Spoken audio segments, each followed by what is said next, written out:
Hello everyone, my name is Aditya. In my last video, we saw how to control the household devices using the Andriod application as well as Esp8266. So in this video, we'll do the same thing but over the internet. So that means you don't need to be connected to the local area. You can sit anywhere around the world and then control your household devices. So for that, we need to use a third-party application or a platform which will act as a web server for us. So I have selected Thingspeak for that purpose. So this is a very easy to use IoT platform where you can create something called as channels, which acts like a data field for your application. So you can update this data field and then read from this data field and control the household devices. So you can go to the Thingspeak website and then you can log in with your MathWorks account, or if you don't have a MathWorks account, you can create your own account. So once the account has been created and logged in, so go to channels and click on my channels. So this is the data field that I was talking about. So here you can update the data and then you can read the same data on the Esp8266 with HTTP requests, and you can control the devices. So the main idea is simple. So Thingspeak is like a cloud for us. It acts like a web server IoT platform. So the Android application which we are building, we'll give an HTTP request to update the channel inside the Thingspeak, and on the Esp8266 side we'll write an HTTP request to read from the channel, and based on the value in the channel we'll control the devices as we need. So this is the basic idea of that. And if you have not watched my previous video on how to build the Android application and how to start with the Esp8266, I recommend you to watch that first before this, so that you can understand this better. Okay, so first thing that we need to do is you need to create a channel. So for that, click on new channel. So once you click on the new channels, here the channel description will be displayed. So here you can edit this. You can give your name of your channel. I'm giving light control. Then a description, you can give your own description. For example, to control light. And then we are using only the field one. You can use any of these, any of the 8 fields. I am using just the field one. So this field is the variables where you can update the data from the Android application. So after that, no need to do anything over here. Then just click on save it. So once the channel has been saved, it is by default created as a private channel. So I recommend you to create a private channel but not a public channel, because of the security purpose. So create a private channel so that you will need to use an API key and it is more secured. So once the channel has been created, you can go to API keys. So these are the keys which is used to write to this channel, and this is what we use to read from the channel. So this is a write API key and then read API key. So the write API key we'll be using on the Android application, and then the read API key we'll be using in the Esp8266. So here you can see the API request which is being used. So I have also done a syntax. So it goes like this. So to read from a private channel, you need to use this request. So it will be channel ID will be substituted here, and then the API key, read API key, will be substituted here. So this one will be using it on the Esp8266 to read from the channel. Then to write to the channel, we'll be using this request. So where you need to replace the write key here, and then the value for the field one you need to replace here. Okay, so now we'll create the HTTP request. So as I told you, we need a channel ID and the read API key. So this is our channel ID. Just copy it and paste it here, and this will be my read API key.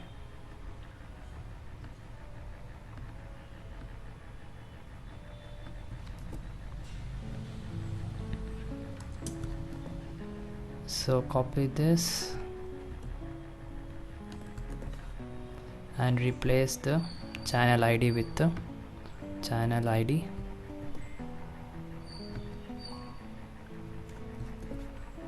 then the API key with the read API key. So this will be my read request. So then we are going to build a write request. So that will be an API key for the write. This is the one. Just copy it, then we are going to paste it here. So the read API key we are going to use in the Esp8266, and the write API key we are going to use in the Android application. So this is the final read API key, and this is the write API key. So field 1 I'm going to update for now 0 and 1. You can update anything you want, maybe an on or off like this, but the simplest way is to use a 0 or 1. So 1 will be my on for on, and then 0 will be for off. So this one we need to update in the Android application. Okay, so we'll see the programming part now. So for programming the Esp8266, so we need to use an example. So we'll use an example program. So we're gonna use Esp8266 Wi-Fi. So we are gonna use this as a Wi-Fi client. So for that, go to Esp8266 Wi-Fi and select as a Wi-Fi client. So now we are going to use the Esp8266 as a Wi-Fi client, and then connect it to our host, which is the Thingspeak. So we need to do several changes here. So first thing is your SSID and password. So this will be your router SSID and then the password for your Wi-Fi. So then once that is defined, you need to define the host.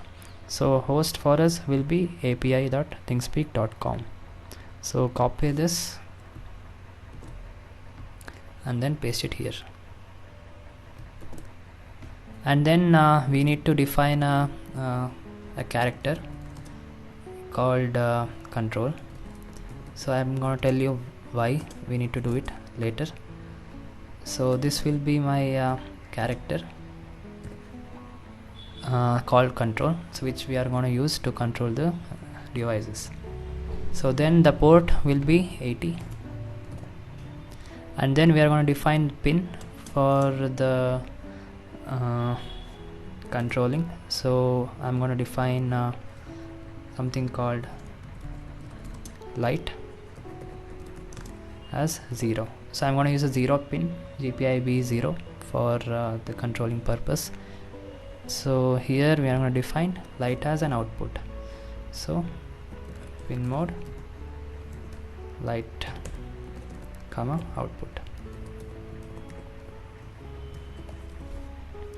and then we need to make light as low. So for that we are going to use digital write light comma low. Okay, so this will be the definition part, and then we are going to go here, and this is a part where it will connect to the server, and then it is gonna see, or it is gonna print something. So here when the client is connected, so that means the Esp8266 is connected to the host, then we need to do something. So here's where the main part of the program comes into picture. So here we need to define client.print, Control C and paste it over here, So this is a place where we need to use the HTTP request. So instead of this HTTP REQ, you select the request that we did. So in the ESP8266 part, we are going to use the read request. So copy this and then paste it here. So this, what this will do is it will request for the server. Okay, no need to write the Thingspeak because we are already defined the host in the beginning. So just start with channels. So this is the place where it will do a HTTP request and read the data from the channel. So this is a channel that we are using, 257. Let's confirm that. Yeah, so this is correct.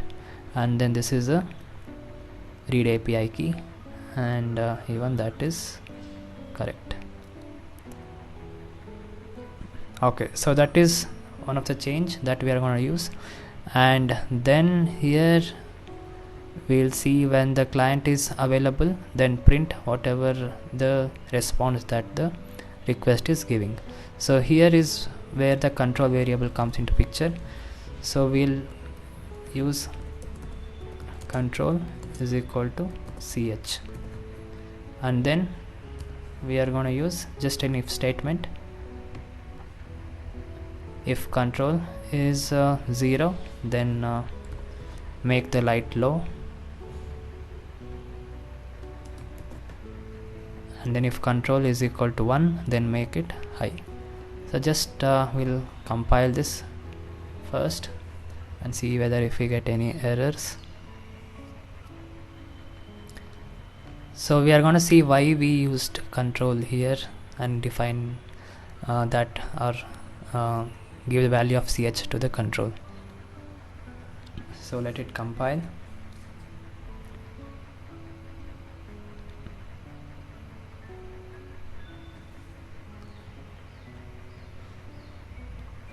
So as we can see, we didn't get any error. So now we are going to flash this onto the ESP8266. So that's it for the program. So here in the program there is a wait of 300 milliseconds, so that means 5 minutes until the another request is made. So this we can reduce to 3 seconds so that we do not overload the web server, so that is Thingspeak. So there will be a delay of minimum 3 seconds on the button press. So that means once a request is made from the application, you need to wait for some 3 or 5 seconds to see the device is actually on. So that is it. So on the free account in Thingspeak, there is no restriction of the read requests that you do. That means you can do how much of read requests you want in a minute, but there is a restriction on the write. So you can just write to the channel once every 15 seconds.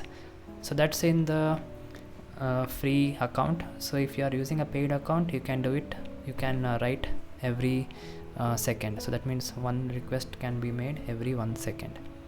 And also in the free account, you cannot make or create more than 5 channels, but in the paid account you can create more than 5 channels. Okay, so make sure you update your SSID and password here, and then you can upload the sketch onto the board. Okay, so we'll now test the code that we have written. So for that, first we need to update the channel. So I'm going to use the write request. Just copy this and then paste it and then update it to 0. So once you see that, you will see here the number of time the channel has been updated. So here you can see 1 because it's the first time that we are updating.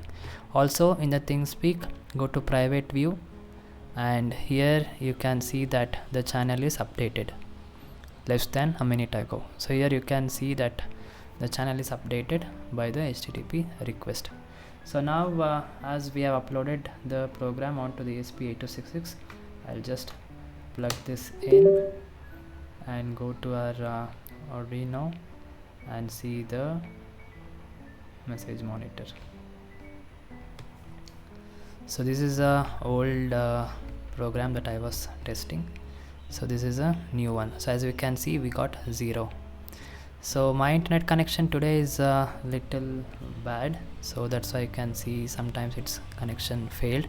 So make sure that you have a good internet connection for using this application. So here you can see that this is 0. So every time it is displaying 0 every 3 seconds. So that's the reason why we use the control is equal to ch. So that means ch will always get the last character, which is the data field. So that's why we are putting this to the control variable, and then we are checking if it's 0, then make it low, and then if it's 1, make it high. So as of now it is reading 0, so that's why the LED is not glowing. So now we'll try to update this to 1. I'll update this to 1, and we can see that it is updated to 2, and then even here I'll just refresh this, and you can see that it is updated to 1, and even the LED is glowing. So you can see the same on the message monitor. You can see 1 is being displayed and the LED is glowing. So let's see the Android application part. So this Android application is built using MIT App Inventor. So this is exactly the same application that we built in the previous video. So I'll leave the link in the description. Please check my previous video on how to build this. So only change that we need to do from the previous project to this one is in the blocks section. So here we need to update this URL. So we need to write the right request, right HTTP request here. So this is the exactly the same one that we saw. So this write request we need to update it here for the on. Then for the switch off we need to update the off, that is field 1 is equal to 0. So this is only change that we need to do, and then we can build this, and then we can install it onto our Android phone. So once the application is downloaded, you can install that on your Android device. So this is the application itself. Then you can control the device. So let's check that. So we'll turn on the light, and then once we give a turn on request, you can see that the LED is on, and if you just refresh this, we can see that it's updated just now, less than a minute ago. So we'll turn it off now. So just press turn off and just refresh this, and we can see that the channel has gone off here, and then once it reads from Esp8266, the LED goes off. Okay, so now we'll see the working of the application. So we'll turn on the light, and once we do that, we can see on the screen, once we refresh this, you can see that the application or the channel is updated to 1, and that will be read on the Esp8266, and the lamp will be turned on. So make sure that you have a good internet connection so that it happens quickly. So once it's on, make sure that you need to give a delay of 15 seconds, because that is the restriction of Thingspeak free account.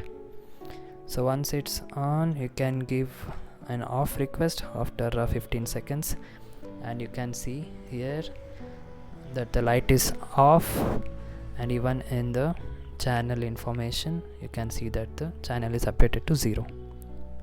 So that's it for this tutorial. Hope you understood and liked it. So please subscribe and give a like for this video, and we'll see in the next video. Thank you.